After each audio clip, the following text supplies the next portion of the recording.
Stepstone presenting Viram, truly independent AI homes, 0% no other charges. போரூருக்கே இது புதுசு at Kattupakkam Porur.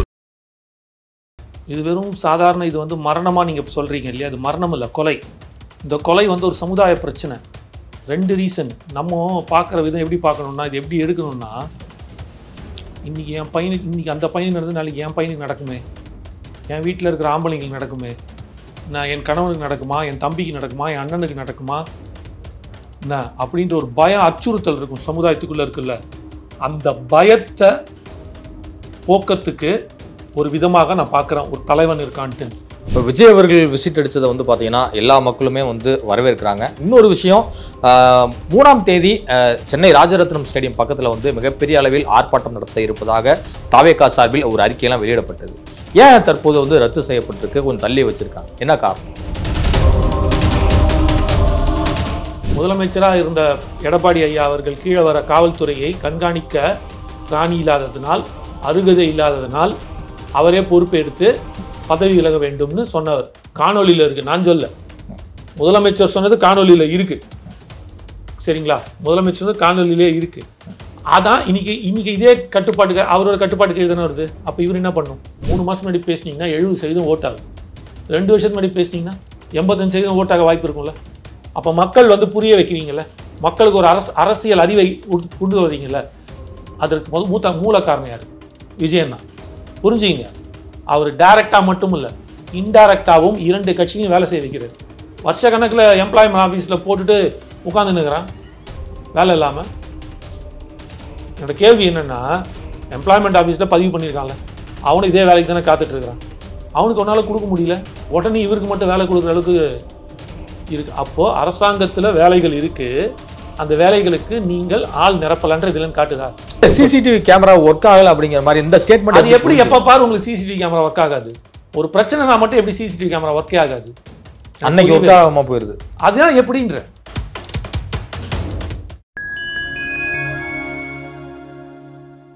Fine time media நேயர்களுக்கு வணக்கம். நான் உங்கள் செங்குகன். நம்ம சிறப்பு நிகழ்ச்சியில் நம்மோடு இணைந்திருக்கிறார் தமிழ்நாடு இளைஞர் கட்சியின் மாநில துணைத் தலைவர் மதிப்பிற்குரிய திரு காமேஷ் அவர்கள். வணக்கம். வணக்கம் பிரதர். தமிழக வெற்றி கழகத்தின் தலைவர் விஜய் அவர்கள் சிவகங்கை மாவட்டம் திருப்புவனம் அருகே காவல் சித்திரவதைக்கு உட்பட்டு உயிரிழந்த அஜித்குமார் குடும்பத்துக்கு ஆறுதல் சொல்லியிருக்கிறார் நேற்று. அதைத் தொடர்ந்து 2 லட்சம் ரூபாய் வந்து தாவேகா சார்பில் நிதியுதவியும் வந்து அளிக்கப்பட்டிருக்கு. விஜய் அவர்கள் இப்போ தொடர்ந்து மக்களோடு மக்களாக பயணிக்கக்கூடிய ஒரு பிரச்சாரத்தை வந்து முன்னெடுக்க போகிறார் அப்படிங்கிற தகவலை பேசியிருந்தோம். கடந்த இன்டர்வியூவில் கூட அதை பற்றி குறிப்பிட்டிருந்தீங்க. நிச்சயமாக தஞ்சாவூரில் ஸ்டார்ட் பண்ணுற ஒரு தகவல் இருக்குது, அதுக்கான மேப்பை வந்து அவங்க கட்சி சார்பில் அறிவிப்பாங்க அப்படின்னு சொல்லி.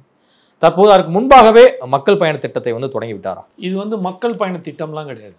முதல்ல இது வந்து ஒரு பிரச்சனை, தன் மக்களுக்கு ஒரு பிரச்சனை, தன் சமுதாயத்தில் ஒரு சமுதாய பிரச்சனை. இது வெறும் சாதாரண இது வந்து மரணமாக நீங்கள் சொல்கிறீங்க இல்லையா? அது மரணம் இல்லை, கொலை. இந்த கொலை வந்து ஒரு சமுதாய பிரச்சனை. 2 ரீசன். நம்ம பார்க்குற விதம் எப்படி பார்க்கணும்னா, இது எப்படி எடுக்கணும்னா, இன்றைக்கி என் பையனுக்கு இன்னைக்கு அந்த பையனுக்கு நடந்து நாளைக்கு என் பையனுக்கு நடக்குமே, என் வீட்டில் இருக்கிற ஆம்பளைங்களுக்கு நடக்குமே, நான் என் கணவனுக்கு நடக்குமா, என் தம்பிக்கு நடக்குமா, என் அண்ணனுக்கு நடக்குமா, என்ன அப்படின்ற ஒரு பயம் அச்சுறுத்தல் இருக்கும் சமுதாயத்துக்குள்ளே இருக்குல்ல. அந்த பயத்தை போக்கிறதுக்கு ஒரு விதமாக நான் பார்க்குறேன் ஒரு தலைவன் இருக்கான்ட்டு. நீங்கள் சொல்லும்போது ஏதோ ஒரு மிகைப்படுத்தி பேசுகிற ஒரு ஃபீல் கொடுக்குது. அப்படி கிடையாது. இப்போ நீங்கள் இந்த இப்படிப்பட்ட ஒரு சமுதாயம் இருக்காங்கல்ல, இந்த சமுதாயத்தில் நீங்கள் எந்த பெண்கள் கிட்ட வேணாலும் போய் கேட்டு பாருங்களேன், அவங்களுக்குள்ள ஒரு பயம் இருந்துகிட்டே இருக்கும். நாளைக்கு இதே மாதிரி எங்கள் போலீஸ்காரன் கொண்டு போய் அடித்து கொண்டுட்டானா, அந்த பையன் எந்த தப்புமே பண்ணல, ஒரு அச்ச உணர்வு இருக்க செய்யும். எந்த தப்புமே பண்ணல அந்த பையன், புரியுதா? அந்த பையன் எந்த தப்புமே பண்ணல. ஆனால் தப்பு பண்ணலனாலும் அவர்களால் ஒரு காவல்துறை நினைத்தால், அரசாங்கம் தங்கள் கையில் இருக்குது, பவர் அங்கே கிட்ட இருக்குன்னா என்ன வேணாலும் செய்ய முடியும்னு சொல்லும்போது, இது வந்து ஒரு அடக்குமுறை. அந்த காலத்தில் வெள்ளைக்காரன் இருக்கும்போது ஒரு பயம் இருந்துச்சுல, அவன் வெள்ளைக்காரன் நினச்சா என்ன வேணாலும் செய்வான்டா, துறை என்ன வேணாலும் செய்யுங்க அப்படின்ட்டு கை கட்டி நிற்பாங்கல்ல, கிட்டத்தட்ட அந்த மாதிரியான ஒரு விஷயம்தான். அப்போது அவங்களுக்குள்ள ஒரு அச்சம் வந்துருக்கும், ஒரு பயம் இருக்கும். சாத்தான்குளம் எப்படி இருந்துச்சு? ஒரு 6 மாதம் ஒரு பயம் இருந்துச்சுல, அது போய் ஒரு நார்மல் லைஃப் வரத்துக்கு ஒரு இதுவாகும் இல்லையா? அப்படிப்பட்ட ஒரு பயம் இருக்கும்போது இந்த வந்து ஒரு ஈஸ் பண்ண, கூல் டவுன் பண்ணுறதுக்கான ஒரு விஷயமாக விஜய் நான் போனது அந்த குடும்பத்துக்கு மட்டும் இல்லை, அதை சுற்றியுள்ள இதை போல் அஜித்குமார் போல் ஒரு சாமானிய மக்கள் இது நடுத்தரம் கூட கிடையாது. ஏழை எளிய மக்களுக்கு ஒரு பாதுகாப்பு அரணா தலைவர் இருக்காருன்ற வீட்டுக்கு போய் பார்க்குறாருல, ஃபோன்லலாம் மன்னிப்பு கேட்கல, வீட்டுக்கு போய் பார்த்துட்டு வர்றாரு இல்லையா, அது அந்த மக்களுக்கு ஒரு நம்பகத்தன்மையை உண்டு பண்ணுற ஒரு விஷயமா பார்க்குறேன். அது மட்டும் இல்லை, சில வாடகை வாயர்கள், சில அரசியல் கூத்தாடிகள், இப்போ அவங்களுக்குலாம் புதுசாக பேர் வச்சுருக்காங்க, அரசியல் கூத்தாடிகள் அவங்கெல்லாம். ஏன்னா அவங்களுக்கு கூத்தாடிங்கிறது வந்து கேவலமான வார்த்தை இல்லை. ஸோ அப்போ அவங்கள அதாலே அடிப்போம் நாங்களும் முடிவு பண்ணிட்டோம். அரசியல் கூத்தாடிகள் என்ன பண்ணுறாங்க நீங்கள் எடுத்துக்கிட்டிங்கன்னா, சொன்னாங்க இல்லையா, அவங்களெல்லாம் வந்து அவ்வளோ விமர்சனம் வச்சாங்கல்ல, அத்தனை பேருக்கு நெத்தி பொட்டிலே இந்த ஸ்னைஃபர் ஷாட்டுன்னு சொல்லுவாங்கள்ல, நெத்தி பொட்டிலே அடித்த மாதிரி அடிச்சிருக்காரு, பேசாமல் தன்னோட செயலாக காமிச்சிருக்காரு. அதனால் வீட்டுக்கு போய் பார்த்துட்டார். ஸோ அவருக்கு எப்போ எதை எங்கே எப்படி செய்யணுன்றதுல ரொம்ப தெளிவாக இருக்கார். எது முக்கியத்துவம்ன்றதையும் அவர் உணர்ந்திருக்காரு. அதுதான் அப்படி தான் நான் பார்க்குறேன். இப்போ விஜய் அவர்கள் விசிட் அடித்ததை வந்து பார்த்தீங்கன்னா எல்லா மக்களுமே வந்து வரவேற்கிறாங்க. இன்னொரு விஷயம், 3ஆம் தேதி சென்னை ராஜரத்னம் ஸ்டேடியம் பக்கத்தில் வந்து மிகப்பெரிய அளவில் ஆர்ப்பாட்டம் நடத்த இருப்பதாக தாவேகா சார்பில் ஒரு அறிக்கையெல்லாம் வெளியிடப்பட்டது. ஏன் தற்போது வந்து ரத்து செய்யப்பட்டிருக்கு, கொஞ்சம் தள்ளி வச்சுருக்காங்க, என்ன காரணம்? அவங்க ஏதோ பர்மிஷன் கேட்டதுக்கு டிலே பண்ணி இழுத்துருக்காங்க. ஸோ இது ரொம்ப பூதாகரமாக வெடிக்கிறதுக்குள்ளே இதை வந்து நம்ம எப்படி பண்ணணும்னு. ஸோ இந்த அரசாங்கம் தான் தெரியுமே, எது செஞ்சாலும் உடனே காசை கொடுக்கறது, நான் அரசாங்க வேலையை கொடுக்கறது, இதை கொடுத்துட்டோம் அப்படின்னா பிரச்சனையை தீர்ந்துதுன்னு நினைக்கிற ஒரு கூட்டம் தானே. ஏன்னா இதே சாத்தாங்குளத்துக்கு இந்த பிரச்சனை வரும்போது முதலமைச்சர் அவர் கீழே, அதாவது முதலமைச்சர் அப்போ அவர் எதிர்க்கட்சியாக இருக்கும்போது, இன்றைய முதலமைச்சர் அந்த எதிர்க்கட்சியாக இருக்கும்போது, முதலமைச்சராக இருந்த எடப்பாடி ஐயா அவர்கள் கீழே வர காவல்துறையை கண்காணிக்க திராணி இல்லாததினால், அருகதை இல்லாததினால் அவரே பொறுப்பெடுத்து பதவி விலக வேண்டும்னு சொன்னவர். காணொலியில் இருக்குது, நான் சொல்ல, முதலமைச்சர் சொன்னது காணொலியில் இருக்குது. சரிங்களா, முதலமைச்சர் காணொலியிலே இருக்குது. அதான் இன்னைக்கு இதே கட்டுப்பாட்டுக்கு, அவரோட கட்டுப்பாட்டுக்கு தானே வருது. அப்போ இவர் என்ன பண்ணும்? அப்போ உங்களோட உண்மையான எண்ணம் என்னென்னா, பிரச்சனையை தீர்க்கறதுலையோ இல்லை இந்த மாதிரியான இஷ்யூஸை கிளியர் பண்ணுறதுல கிடையாது. ஒரு நடைமுறை சிக்கல் இருக்குது, இந்த நடைமுறை சிக்கலை கிளியர் பண்ணுவோம் அப்படின்ற மைண்ட் செட் இல்லை உங்களுக்கு தேவை என்ன, எப்படி அரசியல் பண்ணலாம், இதை வச்சு எப்படி இதை வச்சு நம்ம ஆட்சிக்கு வருவோம் அப்படின்ற எண்ணம் தான் அன்றைக்கி இருந்துச்சு. உண்மையிலேயே அந்த சாத்தான்குளம் இறப்புக்கு நீங்கள், ஏன்னா நிறையா இருந்திருக்கு, சாத்தான்குளம் வச்சுப்போமே, பெஞ்ச் மார்க்காக அதை வச்சுட்டாங்க, இறப்புக்கு நீங்கள் வருத்தப்பட்டிருந்தாலோ இப்படி நடந்துருச்சேன்னு உண்மையிலே நினச்சிருந்தீங்கன்னா இப்போ இந்த மரணம் அஜித்குமார் நடந்திருக்காரு. அப்போ நீங்கள் ஆட்சிக்கு வந்து என்ன பண்ணியிருப்பீங்க, இதில் ஒரு நடைமுறை சிக்கல் இருக்குல்ல, இதில் என்னென்னு ஆராய்ந்து இதை எப்படி நிவர்த்தி செய்யணும், இதற்கு என்ன தீர்வுன்னு கொடுத்துருப்பீங்க. இந்த அஜித்குமாரோட ஒன்றும் முடியல, 24 லாக்அப் டெத் நடந்திருக்கு இவங்க ஆட்சியில் தான் இந்த 4 வருஷத்தில். இப்போ 3ஆம் தேதி நீங்கள் கேட்டீங்க இல்லையா, அது எதுவும் ஆசிரியர்கள் போராட்டம் இன்றைக்கி ஏதோ நடத்துகிறதா இருக்கான், ஆல்ரெடி அவங்க பர்மிஷன் வாங்கிட்டு தான் சொல்கிறாங்க. அதனால் 6ஆம் தேதிக்கு தள்ளப்பட்டிருக்கு.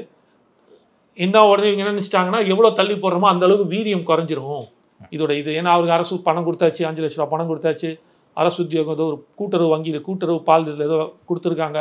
ஸோ இதெல்லாம் கொடுத்ததுனால வீட்டு மன பட்டா கொடுத்துருக்காங்க. இதெல்லாம் கொடுத்துட்டாங்கன்னா வீரியம் குறைஞ்சிரும்னு நினைக்கிறாங்க. ஆனால் உண்மையிலேயே வெறும் அஜித்குமார் மரணத்துக்கு மட்டும் பொதுச் செயலாளர் இந்த ஆர்ப்பாட்டத்தை எடுக்கலை, ஆனந்தண்ணன் தாவேக்காவோட பொதுச் செயலாளர் ஆனந்தண்ணன் வேறு எடுக்கலை.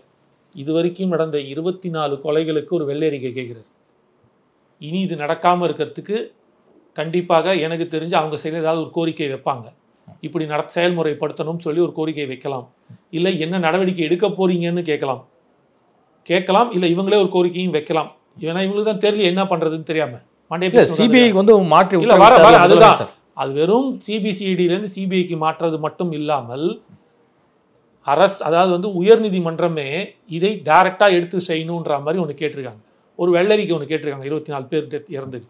ஸோ அவங்க எதை நோக்கி பயணிக்கிறாங்கன்னா, இதுக்கப்புறம் இது நடக்காமல் இருக்கிற ஒரு தீர்வை நோக்கி தான் இந்த ஆர்ப்பாட்டத்தை கொண்டு வராங்கன்னு நான் பார்க்குறேன்.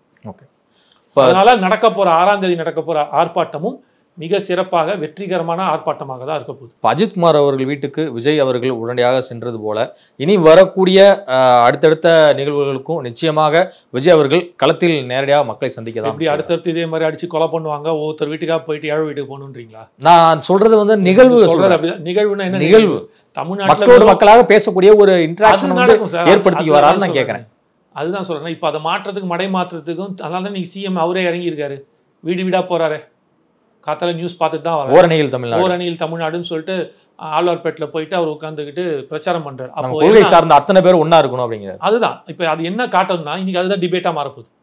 புரியுதுங்களா? ஒரு குட்டி கோடு இருக்கு, அந்த குட்டி கோடை மறைக்க ஒரு பெரிய கோடு போடுற மாதிரி இந்த அஜித்குமார் மேட்டரை முடிச்சிட்டாங்க. இவர்களை பொறுத்த மட்டும் சார் காவல்துறையே எடுத்துப்போமே, டியூட்டியில் ஒருத்தர் செத்தாருன்னா 1 லட்சம், கள்ளசாராயம் கொடுத்து செத்தாருன்னா 10 லட்சம். ஏன்? அது அவன் கடமை செய்யும்போது செத்துட்டான், அவ்வளோதான். ஆனால் அரசாங்கம் செய்த தவறை மூடி மறைக்கிறதுக்கு 10 லட்சம் கொடுப்பீங்க. இப்படி தானே நீங்கள் பண்ணுறீங்க. இவ்வளோ தானே உங்கள் அரசாங்கம் இருக்குது, இவ்வளோ தானே உங்கள் அரசியல் அறிவு இருக்குது, அவ்வளோதான் இருக்க போகுது. அப்போ இவரே அப்போ இது எப்படி பார்க்கணுன்னா 2 விதமாக பார்க்குறேன். இது வெறும் அஜித்குமார் மரணத்தை மூடி மறைக்கிறதுக்காக மட்டும் வந்து இந்த விஷயத்தை ஆரம்பித்து போடும்போது அதை மறைச்சிட்டான்ப்பா. அப்போ இன்றைக்கி ஃபுல்லாக அந்த டிபேட் என்ன, முதலமைச்சரே வீடு வீடாக செல்கிறாரு, அப்போ இது எப்படிப்பட்ட ஒரு அரசாங்கத்தை இருக்கும், இந்த மாதிரி ஏதாவது கொண்டு போவாங்க டிபேட்டு. இந்த வாடகை வாயர்கள்லாம் அரசியல் கூத்தாடிகள்லாம் அப்படியே சில்லாகரித்து பேசுவாங்க. ஆனால் நான் சொல்கிறேன், திமுக அவ்வளோ பலவீனமாக இருக்குது, புரியுதுங்களா? அதனால தான் முதலமைச்சரே இறங்கி மக்கள்கிட்ட போயிட்டு ஓட்டு கேட்க வேண்டிய சூழ்நிலை அதுவும் 1 வருடத்துக்கு முன்னாடியே வந்துருச்சு. இதுக்கு முன்னாடி இவர்களோட இதே அரசியல், இந்த கட்சியோட அரசியல் தலைவர்கள் ஜெயலலிதா அம்மாவாக இருக்கட்டும், இல்லை கலைஞர் கருணாநிதியாக இருக்கட்டும், இந்த மாதிரி வீடு வீடாக போய் பார்த்துருக்கீங்களா? நான் பார்த்ததில்லை. துண்டு பிரச்சுரத்தை வீடு வீடாக கொடுத்து பார்த்துருக்கீங்களா? நான் பார்த்ததில்லை. அப்போது நீங்கள் இந்த திமுக எந்த அளவுக்கு பலவீனமாக இருக்கிறது என்பதை சுட்டி காட்டுது. அவ்வளோ ஒரு மோசமான அரசாங்கத்தை நீங்கள் வச்சிருக்கீங்கன்றது இது ஒன்று காட்டுது. ஏன்னா முதல்வர் வந்து மக்களை சந்திப்பது இயல்பு தானே, இதுல போய் என்ன பிரச்சனை? அதுக்கு இன்னும் 10 மாசம் இருக்கு சார். இதான் நான் கேட்குறேன். இதுக்கு முன்னாடி 21 பண்ணலையே. ஜூலை 7ஆம் தேதி எடப்பாடி அவர்கள் பிரச்சாரத்தை ஸ்டார்ட் பண்றாரு. விஜய் அவர்கள் வந்து சுற்றுப்பயணத்தை ஸ்டார்ட் பண்ண போறாரு. பண்ண காரணம் என்னன்னா, விஜய் என்ன சுற்றுப்பயணம் ஆரம்பிக்க போறாரு. அப்போ அவர் பேசும் பொருள் ஆகிறதுக்குள்ள நம்ம இதை முடிச்சிடணும், இல்லை அவர் ஆல்ரெடி பண்ணிட்டாருன்ற போது இதை வந்து சப்டியூஸ் பண்ணதுக்கு தான். புரியுதா? அதோட வீரியத்தை குறைக்க, விஜயனோட சுற்றுப்பயணத்தின் வீரியத்தை குறைக்கிறதுக்காக ஆரம்பிக்கப்பட்டது. போன வாட்டி 2021 பண்ணல, 2024 பண்ணல, 2021 3 ப்ரோகிராம் முன்னெடுத்தாங்களே அவங்க. சார் அதிமுக நிராகரிக்கிறோம் சொல்லிட்டு ஒவ்வொரு அமைச்சர் தொகுதியா போய் பேசினாரு. அதுக்கு அடுத்ததாக உங்கள் தொகுதி ஸ்டாலின் சொல்லி பேசினாரு. முன்னாடி ஆரம்பிச்சாங்களா? என்னோட கேள்வியை தெளிவா புரிஞ்சுக்கிங்க. நான் அரசியல் எலெக்ஷன் டைம்ல பண்ண எலெக்ஷன் கேம்பெயினை பத்தி கேட்கல. 1.5 வருஷத்துக்கு முன்னாடி ஆரம்பிச்சாங்களா? 1 இயருக்கு முன்னாடி ஆரம்பிச்சிருந்தாங்களா? அது கணக்கு சொல்லுங்க. ஆக்சுவலி இது 1 இயர். இப்போ சிஎம் இறங்கியிருக்காரு. இதுக்கு முன்னாடி 6 மாசம் முன்னாடியே மற்ற அமைச்சர்கள்லாம் திண்ணை பிரச்சாரம்லாம் ஆரம்பிச்சிட்டாங்க, தெரியும்ல? ஆமாம், திண்ணை பிரச்சாரம்லாம் ஆரம்பிச்சிட்டாங்க வீடு வீடா. அவங்க வந்து அப்பவே வந்து இது போட ஆரம்பிச்சிட்டாங்க. ஒவ்வொருத்தரையும் தேர்தல் குழுவே போட்டாங்க 1 வருஷத்துக்கு முன்னாடி. நேரு, உதயநிதி ஸ்டாலின் எல்லாருமே கனிமொழியில இவங்கெல்லாம் போட்டு இவங்கெல்லாம் போட்டு தேர்தல் குழுவே 2 வருஷம். வழக்கமா தமிழ்நாட்டில் தேர்தலோட சூடு எப்போ சார் பிடிக்கும்? அதாவது 2 மாசம் முன்னாடி, ஒரு குறைஞ்சது ஒரு 5 மாசம் முன்னாடி. 2 மாசம் தான். ஏப்ரல் மாதம் எலெக்ஷன், ஜனவரி மாதம் ஸ்டார்ட் ஆகும் பொங்கலுக்கு அப்புறம். நிதர்சனமாக பேசுவோம், சும்மா இந்த அல்வாலாம் வேணாம், இதுதான் உண்மை. அப்போ தான் தேர்தலுக்கான கூட்டணிகளே பேசும். திமுக வந்து அதிமுக, பாமக வந்து திமுகவோட போதா, அதிமுகவோட போதா, விசிக திமுக, இந்த எலெக்ஷனுக்கான சீட்டு பேரங்களும் பொட்டி பேரங்களும் நடக்கும்போது யார் யாருக்கு எது சாதகமாக இருக்கோ அப்போ தான் போய் சேருவாங்க. 2 வருஷத்துக்கு முன்னாடியே ஒரு அரசியல் புரட்சி மாதிரி வச்சுக்கிங்களேன். கிட்டத்தட்ட மக்களிடம் கொண்டு போய் பேசக்கூடிய, அரசியல் பேசக்கூடிய மக்களை இன்னும் தெளிவு. இப்போ நான் ரொம்ப சிம்பிளாக கேட்குறேன். 3 மாதம் முன்னாடி பேசினீங்கன்னா 70% ஓட் ஆகுது. 2 வருஷத்துக்கு முன்னாடி பேசினீங்கன்னா 85% ஓட்டாக வாய்ப்பு இருக்கும்ல. அப்போ மக்கள் வந்து புரிய வைக்கிறீங்கள, மக்களுக்கு ஒரு அரசியல் அறிவை கொண்டு வரீங்கல்ல. அதற்கு மூல காரணம் யார்? விஜயன் தான். புரிஞ்சுங்க. அவர் டைரக்டாக மட்டும் இல்லை, இன்டைரக்டாகவும் 2 கட்சிகளையும் வேலை செய்ய வைக்கிறார். அந்த அழுத்தம், ஒரு போராட்டத்தோட அழுத்தம், எந்த கட்சி போராட்டம் சொல்லிச்சு? எந்த கட்சியும் சொல்லவே இல்லையே. இவங்க தான் ஃபர்ஸ்ட் அனௌன்ஸ் பண்ணுறாங்க. பண்ண உடனே வீட்டுக்கு போகிறார். அது வரைக்கும் யாருமே போகல. உடனே ஃபோனில் பேசுகிறாரு, உடனே மனை கொடுக்குறாங்க, உடனே கவர்மெண்ட் உத்தியோகம், உடனே இது பணம். அது எப்படி சார் உடனே கவர்மெண்ட் உத்தியோகம் கொடுக்குறீங்க? கேட்டால் வருஷ கணக்கில் எம்ப்ளாய்மெண்ட் ஆஃபீஸில் போட்டுட்டு உட்காந்துன்னுக்குறான் வேலை இல்லாமல். என்னோட கேள்வி என்னென்னா, எம்ப்ளாய்மெண்ட் ஆஃபீஸில் பதிவு பண்ணியிருக்கான்ல, அவனுக்கு இதே வேலைக்கு தானே காத்துட்ருக்கிறான். அவனுக்கு ஒன்றால் கொடுக்க முடியல. 20 வருஷமாக, 15 வருஷம், 20 வருஷமாக காத்துட்ருக்கிறான். என் ஃப்ரெண்டு ஒருத்தன், அவங்க அப்பா இறந்துட்டார் காவல்துறையில். அவன் வேலைக்காக காத்துன்னு இருக்கிறான். 12 வருஷம் ஆச்சு அவங்க அப்பா இறந்து. வேலை கிடைக்கவே இல்லை. கிடச்சிருச்சு, இப்போ தான் கிடச்சிது. அப்போ சொன்னேன் அவங்ககிட்ட ஒரே வார்த்தை, டேய் உனக்கு வேலை கிடைக்கிற அன்றைக்கே ரிட்டையர்மெண்ட்ரா, மார்னிங் அப்பாயின்மெண்ட்டு, ஈவினிங் உனக்கு ரிட்டையர்மெண்ட்டு, கவலைப்படாத, அப்படி தான் இந்த கவர்மெண்ட் இருக்குது அப்படின்னு நான் சொல்ல வருது. இப்படி தான் இருக்க போகுதுன்னு. அந்த மாதிரி அது எப்படி உடனே இவருக்கு மட்டும் வேலை கொடுக்குற அளவுக்கு இருக்குது? அப்போது அரசாங்கத்தில் வேலைகள் இருக்குது, அந்த வேலைகளுக்கு நீங்கள் ஆள் நிரப்பலன்ற இதுலன்னு காட்டுதா? அடுத்த நிமிஷம் எப்படி சார் ஒரே நாள் எப்படி சார் அவனுக்கு வேலை போட்டு கொடுத்தீங்க? கூட்டுறவு பால் பண்ணையில் எங்கேருந்து உங்களால் முடியுது? அப்போ அந்த இடத்துல எப்படி காலியாக இருக்குது? அப்போ 20 வருஷமாக ஒருத்தன் உட்காந்துருக்கிறானே பதிவு பண்ணிட்டு எம்ப்ளாய்மெண்ட்டுக்கு, அப்போ அவனை என்ன பண்ண போகிறீங்க? அவனுக்கு கொடுக்காம இங்கே எப்படி கொடுக்க முடிஞ்சுது? அப்போது உங்களோட தப்பை மறைக்கிறதுக்கு நீங்கள் என்ன வேணாலும் செய்வீங்க. நீங்களே ஒரு வேலையை வேணாலும் உருவாக்குவீங்க, உடனே வேலையை கொடுத்துருவீங்க. அப்போ 20 வருஷமாக ஒருத்தன் கஷ்டப்பட்டு கஷ்டப்பட்டே இருக்க வேண்டியதான். சாட்சிகளாக உள்ள அனைவருக்கும் அச்சம் ஏற்பட்டிருக்கிறது. சாட்சிகளுக்கு உரிய பாதுகாப்பு அளிக்க வேண்டும் என கோரியிருக்கிறார் இறந்த அஜித்குமார் அவருடைய நண்பனான சத்தீஸ்வரன். அதாவது அந்த போலீஸ் அடிக்கிற அந்த தாக்குற அந்த வீடியோ வெளியிட்ட அந்த சத்தீஸ்வரன் இது மாதிரி பேட்டியை வந்து செய்தியாளருக்கு வந்து கொடுத்துருக்கிறார். உங்களுடைய கருத்து என்ன? என்ன வேணாலும் நடக்கலாம். ஒன்றுமே செய்யாதவனே கூட்டு போய் அடித்து கொண்டு இருக்கிறீங்க. இவன் இவ்வளோ தூரம் பண்ணி அதை ரிலீஸ் பண்ணி விட்டுருக்கான். அடித்ததெல்லாம் வீடியோ காரணம் வச்சு செய்ய மாட்டாங்களா அந்த போலீஸ்காரங்க? வாய்ப்புகள் இருக்குது. ஆனால் அவர் இப்போ வந்து டைரெக்டாக கோர்ட்டுக்கு போயிட்டார். ஸோ கோர்ட்டில் வந்து நீதிபதியிடம் அவர் வந்து விசாரணை பேசியிருக்காரு. அதனால் அவருக்கு எந்த பிரச்சனையும் வராதுன்னு நான் நம்புகிறேன். இப்போ இருக்காது, ஒரு 6 வருஷம் 6 மாதம் 1 வருஷம் கழித்து அப்படியே கொஞ்சம் எல்லாம் செட்டில் ஆனதுக்கப்புறம் இந்த போலீஸ்காரன் கரம் வச்சானா விட மாட்டான்னு சொல்லுவாங்க. எப்போ வேணாலும் வந்து ஒன்று பிடிச்சி செய்வான்னு. அந்த மாதிரி ஏதாவது நடக்காமல் இருக்கிறதுக்கு அந்த பையனுக்கு நான் பிரார்த்தனை தான் வேண்டிக்கிறேன். இருக்க வாய்ப்பில்லை இப்போதைக்கு எந்த பிரச்சனையும் இல்லை. தமிழகத்தில் உள்ள ஒட்டுமொத்த தனிப்படைகளுமே வந்து கிளைத்து இருக்கிறார் தமிழக டிஜிபி சங்கர் ஜவார் அவர்கள். அவர் ஏடிஜிபி பல்வேறு உத்தரவுகளை விட்டிருக்கிறார். அதாவது டேவிட்சன் தேவாசிரியர் மாதமார் அவர்கள். ஸோ இதெல்லாம் இப்போ பார்க்கும்போது வந்து பார்த்தீங்கன்னா பல அதிரடி மாற்றங்கள் வந்து நிகழ்ந்திருக்கோம் அப்படின்னு தானே தோணுது. யார் அந்த போலீஸ் சார் இவங்களுக்கு உத்தரவு கொடுத்தது? தனிப்படைக்கு உத்தரவு கொடுத்தது யார்? இது வரைக்கும் அதை பற்றி சொல்லவே இல்லை. அந்த வண்டி எடுத்துகிட்டு ஒரு வேன் எடுத்துகிட்டு போயிருக்காங்க. அந்த வேன் எடுத்துகிட்டு போகணுன்னா அதுக்கு ஒரு இது வரணும், பர்மிஷன் வரணும். ஸோ டிபார்ட்மெண்ட்டை பொறுத்த மட்டும் ஒன்றுக்கு ஒரு பர்மிஷன் இருக்குது. எல்லாத்தையும் வாங்கிட்டு தான் போகணும் உயர் அதிகாரிகிட்ட. என்ன அப்படி இருக்கும்போது இது வரைக்கும் அந்த சார் யாருன்னே சொல்லியே போலீஸ் சார் உத்தரவு கொடுத்தா போலீஸ் சார் யார்? திருட்டு போன நகை எங்க சார்? திருட்டு போனவன் சொல்லி திருடான்னு சொல்லி ஒருத்தனை அடிச்சு கொண்டுட்டீங்க. அந்த 9 பவுன் எங்க எங்க எங்க போச்சு? சிசிடிவி கேமரா அந்த ஒரு கோயிலில் அறநிலைத்துறை சார்பாக ஒரு செக்யூரிட்டி போடுறீங்கன்னா அந்த கோயில் வாசலில் கண்டிப்பாக கேமரா இருக்கும்ல. அப்போ அந்த கேமரா எங்க? அந்த கேமராவில் நீங்கள் போய் பார்த்தீங்களா? என்னன்றதை எடுத்தீங்களா?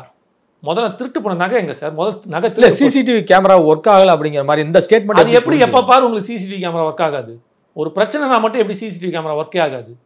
அன்னைக்கு ஒர்க் ஆகாம போயிருது. அதுதான் எப்படின்ற எனக்கு புரியலையே. அன்னைக்கு மட்டும் ஒர்க் ஆக மாட்டேங்குது. அன்றைக்கி மட்டும் ஸ்டேஷனில் ஒரு கைதி செத்து போயிட்டான் சிசிடிவி கேமரானா இல்லை அன்றைக்கி மட்டும் ஒர்க் ஆக மாட்டேங்குது ஸ்டேஷனில் கேமரா. என்னன்னே எனக்கு புரிய மாட்டேங்குது. வீடியோ எடுக்க வேண்டியதானே? ஒரு கைதியை கூப்பிட்டு வரீங்க. இப்போ நான் என்ன ஸ்டேஷனில் போய் உட்காந்து வச்சாங்கன்னா என்னை வந்து விசாரிக்கிறாங்க அப்படின்னா, என்னை விசாரிக்கிறாங்கன்னா விசாரணை கைதியாக கொண்டு போயிருக்காங்கன்னா என்ன வந்து ஒரு வீடியோ எடுக்கணும். அன்றைக்கி மட்டும் வீடியோ ஒர்க் ஆக மாட்டேங்குது. கேட்டால் கேமரா ஃபால்ட்டுன்றீங்க, சிசிடிவி கேமரா ஒர்க் ஆகலைன்றீங்க. அது எப்படி அன்றைக்கி மட்டும் ஆக மாட்டேங்குது? ஆனால் ஒரே பாத்ரூம் தான் காவல்துறையில் காவல் நிலையத்தில் இருக்கிற ஒரு பாத்ரூமு. காவல்துறை பாத்ரூம், அந்த பாத்ரூம்குள்ளே போயிட்டு வந்தோன்னா அவங்க வைக்க விட மாட்டேங்கிறாங்க, கைகால் உடைய மாட்டேங்குது. ஆனால் ஒரு குற்றவாளின்னு ஒருத்தன் போயிட்டு வந்தாங்கன்னா அவனுக்கு கைகால் மட்டும் உடையுது. எப்படின்னே தெரிய மாட்டேங்குது. இவங்களுக்கு மட்டும் எப்படி நடக்கும்? இவங்களுக்குலாம் நடக்க மாட்டேங்குது. எல்லாருக்கும் நடந்தால் நிதர்சனமான உண்மை எல்லாருக்கும் நடக்குது பண்ணலாம். இவங்களுக்கு மட்டும்தான் நடக்குதுமா, மற்றவனுக்கு யாருக்குமே நடக்காதா? அப்போ இது எல்லாமே என்ன சொல்லுதுன்றதை நீங்களே புரிஞ்சுங்க. அப்போ அந்த 9.5 சவரன் நகை காணுன்றது என்ன இன்னைக்கு எங்கே இருக்குது? அது யார் திருடினா? இல்லை அஜித்குமார் தான் திருடினாரா? ப்ரூவ் பண்ணுங்க. இப்போ அஜித்குமார் திருடலான்றது கிட்டத்தட்ட ப்ரூவ் ஆயிடுச்சுல. இதுவே அஜித்குமார் திருடிந்தார்னா அதை எடுத்து காமிச்சிருப்பாங்கல்ல, இவர் தான் பண்ணாரு, போனாரு, வந்தாரு, இருந்தாலும் அடித்தது தவறு தான் அப்படின்னு போயிருக்கோம். அப்போ திருடாதவனு திருடலான்றது ப்ரூவ் ஆயிடுச்சு. அவர் திருடலான்றது இங்கே ப்ரூவ் ஆயிடுச்சு. அப்போ திருடினது யார்? ஒருவேளை சொல்கிறேன், அவர் வேலை திருந்தா கேஸை திசை திருப்பியிருப்பாங்க. அவர் திருடினாரு, இப்படி பண்ணாரு, அப்படி பண்ணாரு, அது இது அப்படின்ட்டு. இப்போது அவர் அப்படி பண்ணல அப்படின்றது தெரிஞ்சு போச்சு. அப்போ திருடினது யார்? எங்கே அந்த நகை? கொடுத்த பேட்டி கொடுத்த அந்த அம்மா எங்கே? எதுக்கு அந்த பேட்டி கொடுத்தாங்க? எல்லாமே உண்மையாக இருக்கட்டும், முதல்ல பிரதானமாக கண்டுபிடிக்க வேண்டியது என்ன சார்? இல்லை அவங்க மேலே நிறைய மோசடி புகார்கள் இருக்கு. அதுக்காக இதுக்கும் சம்மந்தம் இல்லை சார். பர்சனல் வேற. அந்த அம்மா மேலே 1008 மோசடி புகாரட்டும். நாம் இந்த சம்பவத்தை மட்டும் பேசுவோம். நம்ம வந்து எல்லாத்துக்கும் 3 முடிச்சுலாம் போடுறாள் நம்ம கிடையாது.